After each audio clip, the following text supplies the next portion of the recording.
অশান্ত সীমান্ত লাইলাপুৰৰ কাণ্ডক লৈ অব্যাহত আছে উত্তেজনা অসমৰ 1 ইঞ্চি ভূমিও এৰি দিয়া নহব শিলচৰত উপস্থিত হৈ এই মন্তব্য কৰিলে মুখ্যমন্ত্ৰী ডক্টৰ হিমন্ত বিশ্ব শৰ্মাই সোমবাৰে মিজো আৰক্ষীৰ গুলীত শ্বহীদ হয় অসম আৰক্ষীৰ 5 জন জোৱান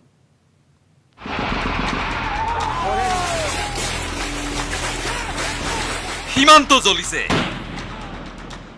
মোৰ কাম হল যে মই মোৰ মানুহে মৰিব কিন্তু মোৰ মাটি মই লব নিদিও and I am doing that মিজোৰামে কি নকৰে কি কৰিব I am leaving it to their conscience their wisdom I am not going to leave a inch of my land our people will die but will not allow our land to be encroached and we have not allowed our land to be encroached জুইনু মুৱাই নহয় শান্তি স্থাপনৰ বাবে তৎপৰ মুখ্যমন্ত্ৰী হিমন্ত বিশ্ব শৰ্মা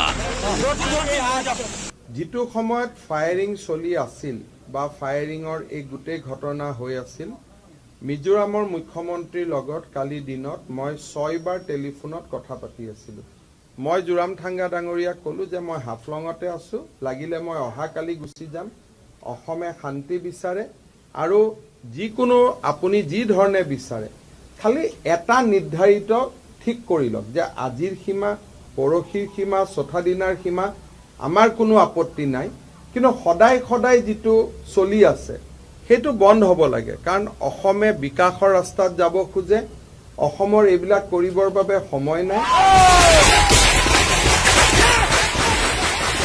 অসম মিজোৰাম সীমান্তৰ কাছাৰ জিলাৰ এইখন লাইলাপুৰ আমি এতিয়া লাইলাপুৰত আছো সেই লাইলাপুৰৰ এই পাহাৰখন দেখিব পাৰে এটো অসমৰ হয় বহুত ফালে ইয়াৰ পৰা 4-5 কিলোমিটাৰ অসমৰ জায়গা হয় আমরা স্থানীয় হিসাবে আমার বিশ্বাস পরে যদি আমরা মাননীয় মন্ত্রী আইতরা তাই না যদি এখন যেখানে আই গেছেন ওখানেও যদি দিলেন তাহলে আমরা আসামের জমিন আরও অনেক কয়েক ধরুন 5 কিলোমিটার আমাদের আসামের জমিন তারা নিয়ে যায় তারপরে দেখুন না এখানে সেগুন প্ল্যান্টেশন এটা আসামের আমাদের সম্পত্তি অনেক হেক্টর জমি এখানে বহুত বড় বড় গাছের বাগান আছিল এই বাগানগুলো এখন আসাম মিজোরামের মানুষে খাটিয়ে নিয়ে এখন বসত বাড়ি করিয়া বানার এই লাইলাপুৰতেই কাল ধুমুহা নমাই অসমীয়াৰ তেজেৰে মিজুৱে পাতিলে মৰণ উৎসৱ আতচবাজিৰ দৰে আধা ঘণ্টা পৰ্যন্ত চলালে অবিৰত গুলী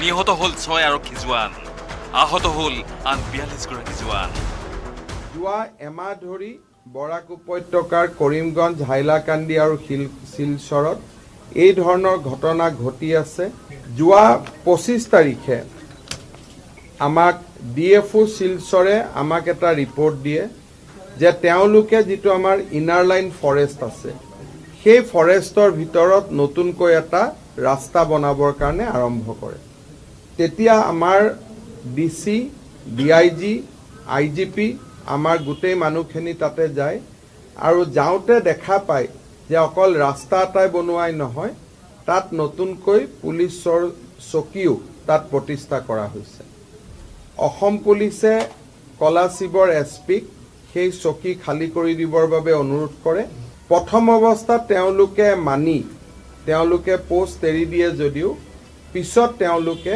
আৰু সিভিলিয়ান লৈ আহি প্ৰথমতে পাথৰ বিশেষকৈ আমাৰ যেটো গুলটি বুলি কওঁ গুলটি দি পাথৰ খাজা বন্দুক বুলি কওঁ সেই ধৰণৰ তেওঁলোকে ফায়াৰিং কৰে যেতিয়া এছপি আৰু ডিআইজিৰ মিটিং চলি আছে সেই সময়তে পাহাৰৰ ওপৰত তেওঁলোকে পজিশন লৈ আছিল প্ৰায় আধা ঘণ্টাতকৈ বেছি সময় এলএমজেডি ফায়াৰিং খোলে it was a continuous firing for 30 to 35 minutes মঙ্গলবাৰে মুখ্যমন্ত্ৰী হিমন্ত বিশ্ব শৰ্মাই সীমান্তৰ ৰণাংগন পৰিদৰ্শন কৰি বুজ ললে ঘটনাৰ মুখ্যমন্ত্ৰীৰ উপস্থিতিত নিহত শ্বহীদ জোৱানলৈ যচা হয় মৰণোত্তৰ সন্মান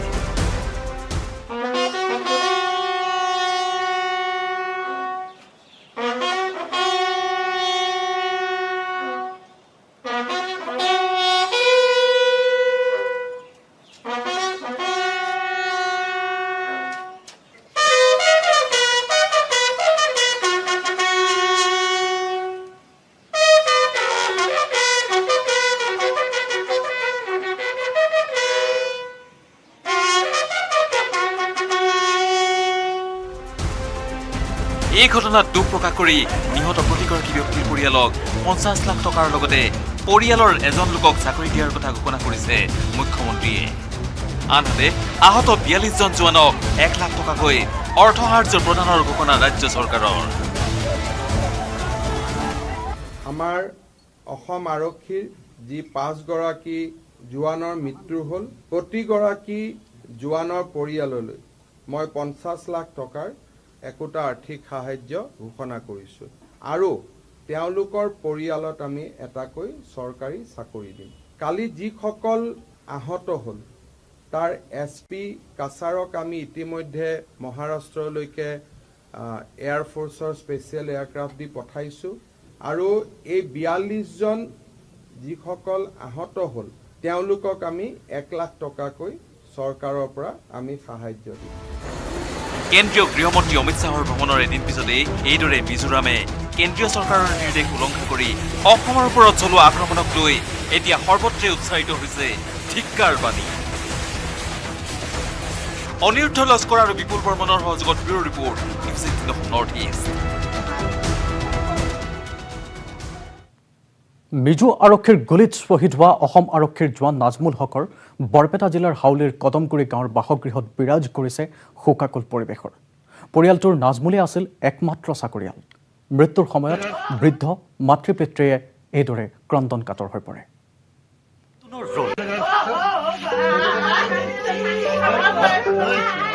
কান্তোনৰ ৰোল বৰপেটাৰ হাউলিৰ কদমগুৰি গাঁৱৰ শ্বহীদ নাজমুল হকৰ বাসগৃহৰ দৃশ্য এয়া। রিটার্ন চলে আসো ভাই আমার ঘরে অন ডিউটিতে চলে গেছে। যাওয়ার পরেই তো আমরা সবাই দেখলাম রাত্র নিউজে টিভিতে সবাই মোবাইলে ছাড়ছে যে তাদের ফটো আসছে আর গুলি লেগে হত। আনফালে মঙলবাৰে মুখ্যমন্ত্ৰীৰ উপস্থিতিত নিহত আটাইকেইগৰাকী জোৱানক সম্পূৰ্ণ সামৰিক মৰ্যাদাৰে শ্ৰদ্ধাঞ্জলি জ্ঞাপন কৰে ৰাজ্য চৰকাৰে। বৰপেটাৰ পৰা নিৰঞ্জন দাস আৰু হাইলাকান্দিৰ পৰা ৰাহুল চক্ৰৱৰ্তী, নিউজ 18 অসম নৰ্থ ইষ্ট। লাইলাপুৰ কাণ্ডক লৈ ক্ষোভত উতলাৰ ৰাজ্য। কাছাৰ হাইলাকান্দিত ক্ষুব্ধ জনতাই টায়াৰ জ্বলাই অৱৰোধ কৰিলে মিজোৰাম সংযোগী ৰাষ্ট্ৰীয় ঘাইপথ। 6 নম্বৰ ৰাষ্ট্ৰীয় ঘাইপথত অব্যাহত মিজোৰামৰ বিৰুদ্ধে অৰ্থনৈতিক অৱৰোধৰ। হাইলাকান্দিত উন্মত্ত জনতাই বগৰাই বিচ্ছিন্ন কৰিলে বহিৰ্বিশ্বৰে মিজোৰাম সংযোগী একমাত্ৰ ৰেলপথটো। মিজোৰামৰ বৰ্বৰ আক্ৰমণক লৈ ক্ষোভত উতলা ৰাজ্য। সৰ্বত্ৰ ধিক্কাৰ গঞ্জনা। সাব্যস্ত হ'ল প্ৰতিবাদো। কোভিড প্ৰটকলৰ ভয় শংকা বাদ দি শিলচৰত পথ অৱৰোধ কৰিবলৈ ওলাই আহিল সকলো। কাছাৰৰ ধলাই আৰু কাবুকুঞ্জত দেখা গ'ল প্ৰতিবাদৰ এই উত্তাল দৃশ্য।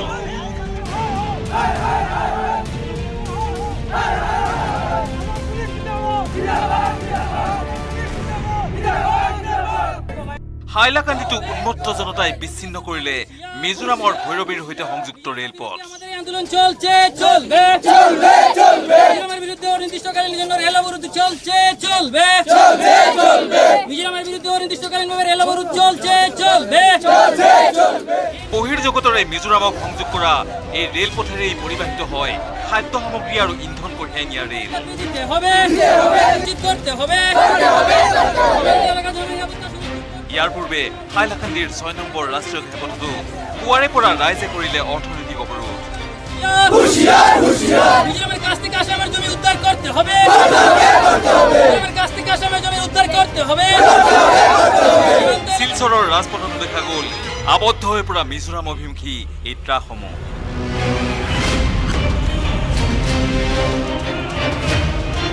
ইফালে গুৱাহাটীতো মিজোৰাম ভৱনত প্ৰতিবাদ সাব্যস্ত কৰে একাংশ দল সংগঠনে।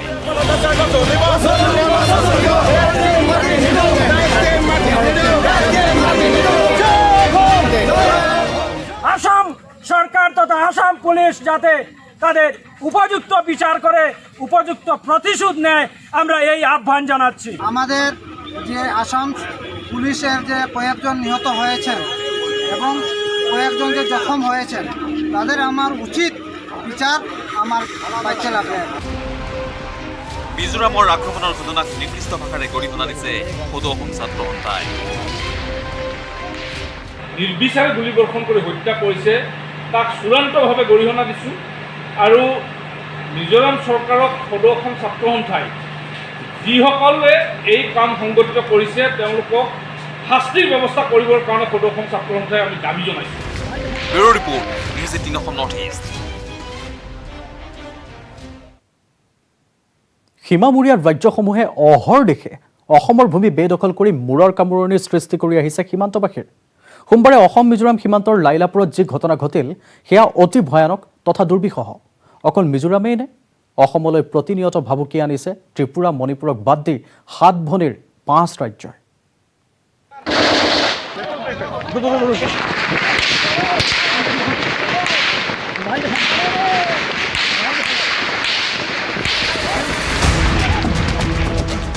চাৰিওফালে চলিছে আগ্ৰাসন। ভাই ভনীৰ কেঁকুৰা চেপাত উদাৰ অসম। বৰ অসমৰ ভেটি ভাগ ভাগ কৰি একালত আঁতৰি যোৱা ভগ্নী ৰাজ্যসমূহেই এইবাৰ সীমা চেপি অসমৰ ভেটি সংকুচিত কৰাৰ যেন অঘোষিত প্ৰতিযোগিতাহে চলাইছে। ত্ৰিপুৰা মণিপুৰক বাদ দি এতিয়া 7 ভনীৰ 5 ভনীয়েই অসমৰ হিমালয়ৰ প্ৰতিনিয়ত আনিছে ভাবুকি। সীমান্ত আগ্ৰাসনৰ বাবে সোমবাৰে ৰক্তাক্ত হৈ উঠিল অসম মিজোৰাম সীমান্তৰ লাইলাপুৰ। কেৱল লাইলাপুৰতেই নহয়, মিজোৱে দখল কৰিছে সীমান্তৰ আন বহু ঠাইৰ ভূমি। প্ৰাপ্ত তথ্য অনুসৰি মিজোৰামে হাইলাকান্দিত 1000 হেক্টৰ ভূমি, কৰিমগঞ্জত 377.58 হেক্টৰ ভূমি আৰু কাছাৰত 400 হেক্টৰ ভূমি বেদখল কৰি আছে।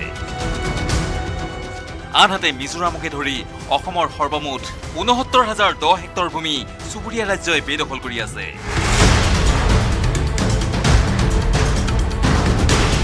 ইয়াৰ ভিতৰত অৰুণাচল প্ৰদেশে শোণিতপুৰত 1 হেক্টৰ, বিশ্বনাথত 4,751 হেক্টৰ, লখিমপুৰত 1,975 হেক্টৰ, ধেমাজিত 1,055 হেক্টৰ, ডিব্ৰুগড়ত 10 হেক্টৰ, চৰাইদেউত 602 হেক্টৰ ভূমিত বেদখল চলাইছে।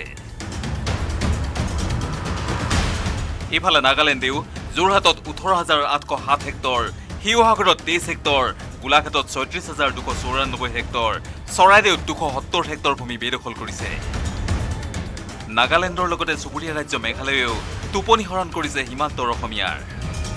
কেতিয়াবা যদি অসমৰ ভূমিত খেতি কৰিছে, গাঁও পাতিছে, বিদ্যালয় পাতিছে আৰু কেতিয়াবা পাতিছে বিদ্যুতৰ খুঁটা। মেঘালয়ে গোৱালপাৰাত 33 হেক্টৰ, কাছাৰত 602 হেক্টৰ, কামৰূপত 802 হেক্টৰ, দক্ষিণ শালমাৰা মানকাছাৰত 3.5 হেক্টৰ আৰু পশ্চিম কাৰ্বি আংলঙত 2000 স্কোৱাৰ মিটাৰ ভূমিত বেদখল চলাইছে।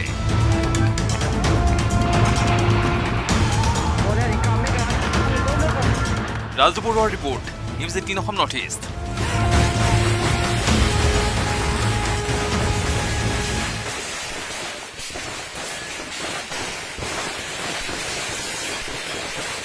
আৰু বহু গুৰুত্বপূৰ্ণ খবৰেৰে গাঁও চহৰ জিলাৰ খবৰ অব্যাহত থাকিব। এটা বাণিজ্যিক বিৰতিৰ সময়। মাইথান ষ্টিল ইমান ষ্ট্ৰং যে 20% কমকৈ লাগে। ষ্ট্ৰং আৰু বুদ্ধিয়ক মাইথান নিৰ্মাণৰ মানদণ্ড।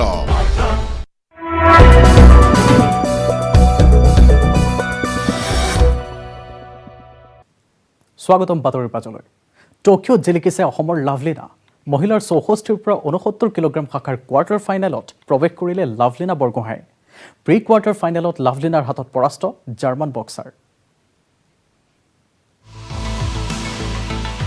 টকিঅ'ৰ বক্সিং ৰিঙত উজলিল অসমৰ লাভলীনা।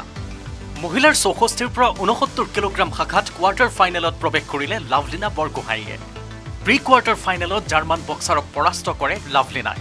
টকিঅ' অলিম্পিকত অসমৰ দুহিতাৰ প্ৰথমখন খেলত জয়লাভৰ পিছতে সমগ্ৰ ৰাজ্যত আনন্দৰ বন্যা।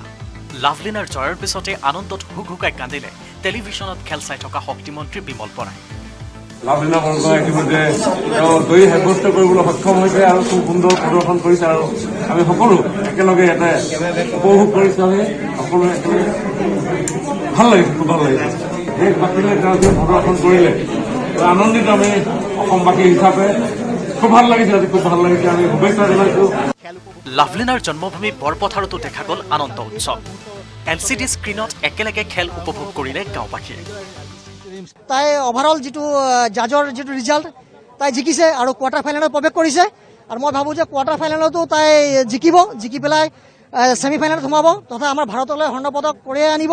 পৰৱৰ্তী যিবোৰ খেল আছে এই খেলত যাতে সম্পূৰ্ণ স্বভাৱসুলভভাৱে খেলি যাতে লাভলীনা যাতে বিপক্ষক পৰাস্ত কৰি আমাৰ মাজলৈ এটি পদক আনিব পাৰে তাৰ কাৰণে আমি ভগৱানৰ ওচৰত প্ৰাৰ্থনা জনাইছোঁ। অলিম্পিকৰ প্ৰথমখন খেলত বিনা প্ৰতিদ্বন্দ্বিতাৰে জয়লাভ কৰা লাভলীনাই ৰাউণ্ড অফ 16ত জাৰ্মান বক্সাৰ নাদিন এপেজক 3-2 ব্যৱধানত পৰাস্ত কৰে। এতিয়া 30 জুলাইত কোৱাৰ্টাৰ ফাইনেলত লাভলীনা বিশ্বৰ দ্বিতীয় স্থানৰ চাইনিজ টাইপে নেং চিন চেনৰ বিৰুদ্ধে অৱতীৰ্ণ হ'ব। সৰুপথাৰৰ পৰা দেৱাশিষ গৌতমৰ সহযোগত ব্যুৰ' ৰিপৰ্ট, নিউজ 18 অসম নৰ্থ ইষ্ট। আৰু আনফালে অলিম্পিকত ৰূপৰ পদক জিনি মণিপুৰৰ স্বগৃহত উপস্থিত হ'ল ভাৰোত্তোলক মীৰাবাই চানু। ইম্ফলত মীৰাবাই চানুক মণিপুৰৰ মুখ্যমন্ত্ৰীয়ে বিৰোচিত আদৰণি জনোৱাৰ লগতে প্ৰদান কৰে নগদ ধনৰ পুৰস্কাৰ। 2 বছৰৰ মূৰত ঘৰলৈ উভতিছে মীৰাবাই চানু। দুপৰীয়া ইম্ফল বিমানবন্দৰত উপস্থিত হোৱা ভাৰোত্তোলকগৰাকীক উষ্ম আদৰণি জনাই শুভাকাংক্ষী আৰু অনুৰাগীসকলে।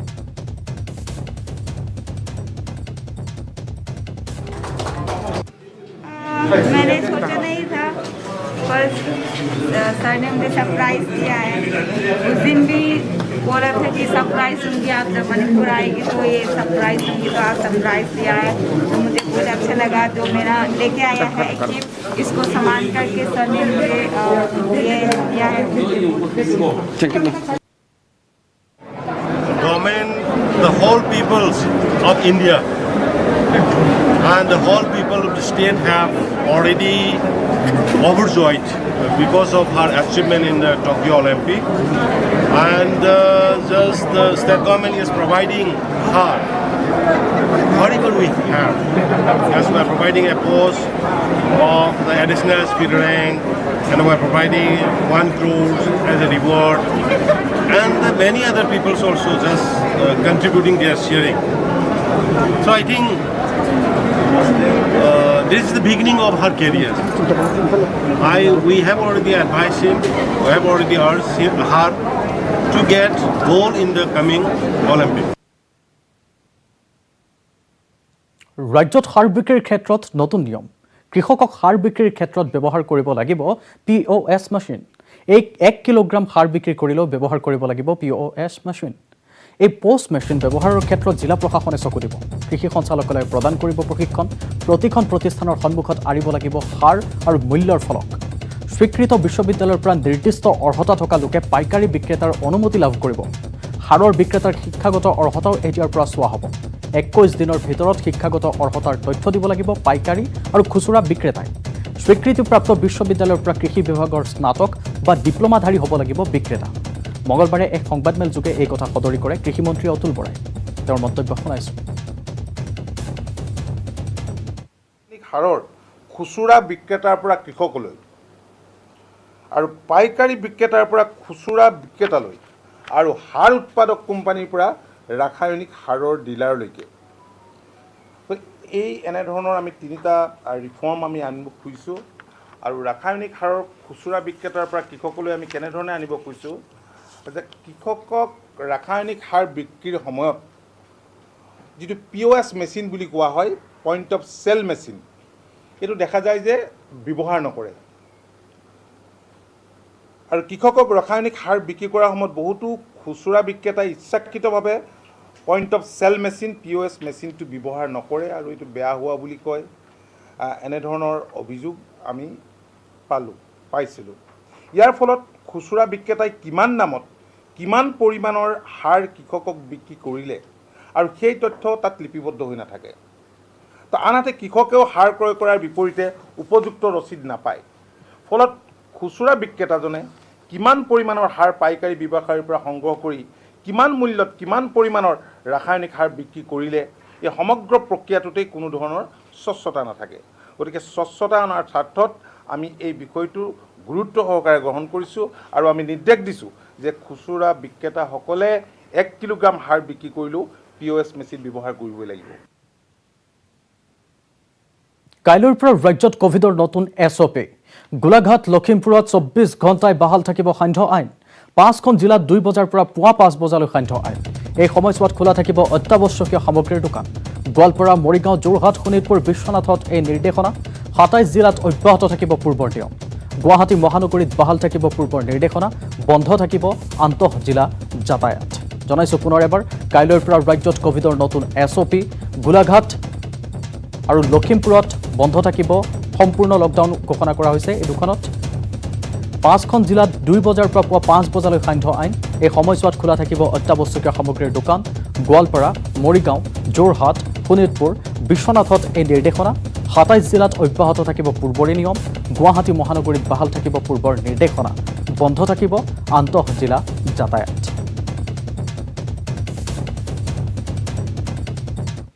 যিকেইখন জিলা সম্পূৰ্ণ কণ্টেইনমেণ্টত আছিল সেইকেইখন জিলাৰ ক্ষেত্ৰত শোণিতপুৰ যোৰহাট আৰু বিশ্বনাথ অহাকালি দুপৰীয়াৰ 1 বজালৈকে দোকান বজাৰ খোলা থাকিব অহাকালিৰ পৰা আৰু বিয়লি তাত 2 বজাৰ পৰা কাৰ্ফিউ আৰম্ভ হ'ব ইয়াৰ লগতে যিটো গোৱালপাৰা আৰু মৰিগাঁও পূৰ্বৰ দৰেই একেধৰণে দুপৰীয়া 2 বজাৰ পৰা বিয়লি 5 বজালৈকে কাৰ্ফিউ থাকিব মানে পুৱা 5 বজালৈকে কাৰ্ফিউ থাকিব এইখিনি 5খন জিলাত থাকিব গোৱালপাৰা মৰিগাঁও যোৰহাট শোণিতপুৰ বিশ্বনাথ বাকী 27খন জিলাত সন্ধিয়া 5 বজাৰ পৰা পুৱা 5 বজালৈ পূৰ্বৰ দৰে কাৰ্ফিউ থাকিব আৰু 4 বজালৈকে দোকান বজাৰ খোলা থাকিব আৰু কিছুদিন আমি বৰ বেছি আশা কৰা নাই আৰু এটা সপ্তাহ আমি কিছু হয়তো কষ্ট কৰিলে ইয়াতকৈও আমি সংক্ৰমণটো হ্ৰাস কৰিব পাৰিম গাঁও চহৰ জিলাৰ খবৰৰ পৰৱৰ্তী অংশলৈ যোৱাৰ পূৰ্বে লৈছোঁ আন এটা বাণিজ্যিক বিৰতি মাইথান ষ্টীল ইমান ষ্ট্ৰং যে 20% কমকৈ লাগে